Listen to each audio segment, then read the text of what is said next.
Dennis Nielsen's life began with a broken family. Born on November 23rd of 1945 in Fraserburgh, Scotland, he experienced the absence of a loving father and the subsequent abandonment of his family. Dennis's jealousy grew as he watched affection showered upon his siblings. It was his grandfather who became his guiding light, until tragedy struck when he was just 5.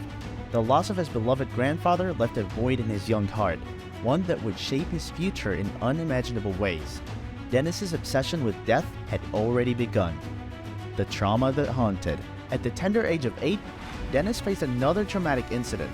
The relentless tide dragged him out to sea, but an older boy saved him from the clutches of the unforgiven waters. Shy and introverted, Dennis continued his education, excelling academically. He found solace in art and history, his favorite subjects. At 14, he joined the army, serving across the world until the 1970s. However, his increasing awareness of his sexual desires forced him to isolate himself from others. Dennis's retirement from the military marked the beginning of a dark descent into self-destructive behavior. The lonely descent. As a closeted gay man in the 1970s, Dennis yearned for connection and acceptance. Desperate to find a monogamous relationship, he turned to alcohol and frequented gay bars, but it only intensified his self-loathing. Dennis's behavior grew more worrisome with each passing day. In 1973, he encountered a young man named David Painter, who accused him of breaching his privacy and invading his sleep.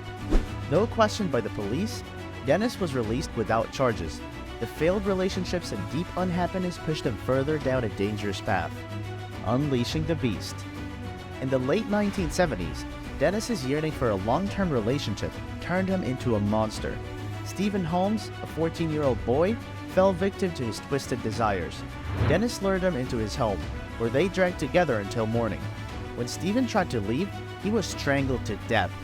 The depravity continued with his attempt on Andrew Ho's life, followed by the murder of Kenneth Ockenden. Dennis posed for Kenneth's body and photographed his macabre creations. He embarked on a spree, claiming more unidentified victims until the disposal of the remains became his grim routine. The discovery. Dennis's murderous rampage came to an end when authorities began investigating the clogged drains in his building. Unbeknownst to them, they were about to uncover the horrifying truth. The police arrived at his flat, detecting the stench of decaying flesh. Dennis feigned ignorance, but was ultimately exposed as the culprit. As the investigation progressed, bone fragments and bodily matter were discovered, leading to the shocking revelation that Dennis had claimed at least 15 lives since 1978. His reign of terror was over, and justice would finally be served. The trial begins. The courtroom was filled with anticipation as Dennis Nielsen's trial began on October 24th of 1984. The air was thick with tension, and the eyes of the jury were fixed upon the defendant. Nielsen, maintaining his plea of not guilty, faced a barrage of accusations and evidence presented by the prosecution. The central argument revolved around Nielsen's state of mind during the killings. The defense sought to establish that Dennis had not been in control of his actions and should be charged with manslaughter instead of murder. The prosecution, on the other hand, aimed to prove premeditation and a sound state of mind. The prosecution began by presenting a compelling case, highlighting the gruesome details of murders and the disturbing behavior of the accused. They called witnesses who had encountered Nielsen, painting a chilling picture of his actions. One of the witnesses, Douglas Stewart, bravely shared his harrowing escape from Nielsen's clutches. He recounted the nightmarish ordeal, describing the moment when he was able to overpower Nielsen and flee to safety. The defense tried to undermine Stewart's credibility, pointing to his prior sale of his story to the press and his consumption of alcohol that night. Next on the stand was Paul Knobs, a university student. His testimony provided valuable insight into Nielsen's manipulative behavior. Knobs spoke of his encounters with Dennis, how he felt lured into the accused's home, and the unsettling atmosphere he experienced. His emotional account left a lasting impact on the jury. As the witnesses shared their chilling experiences, the lead investigator, DCIJ, took the stand to explain the circumstances surrounding Nielsen's arrest. He recounted the calm demeanor of the accused and the evidence Nielsen himself had provided, showing a shocking lack of remorse for his victims. The prosecution meticulously presented the evidence, including the cooking pot used to boil the victims' skulls, the cutting board of dismemberment, and the rusty knives linked to Martin Duffy, one of the victims. The courtroom gasped at the horrific display, further solidifying the heinous nature of Nielsen's crimes.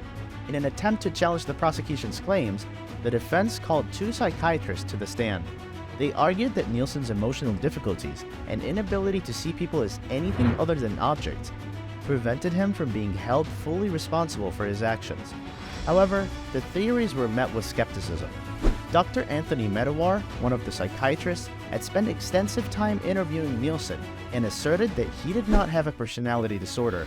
Instead, he portrayed Nielsen as a manipulative individual who objectified people, emphasizing that he was not a slave to any disorder. After passionate closing arguments from both the prosecution and defense, the jury retired to deliberate. The weight of the decision rested on their shoulders as they carefully considered the evidence presented before them. The verdict and sentencing. Days turned into weeks as the jury deliberated Dennis Nielsen's fate. The public's curiosity intensified and media coverage of the trial reached a fever pitch. Finally, on a tense day in the courtroom, the jury returned with their verdict. Dennis Nielsen stood before the judge, his eyes locked on the jury members. The room fell silent as the foreperson announced the verdict. Guilty. The weight of the words echoed throughout the chamber, piercing the air with a mix of relief and solemnity.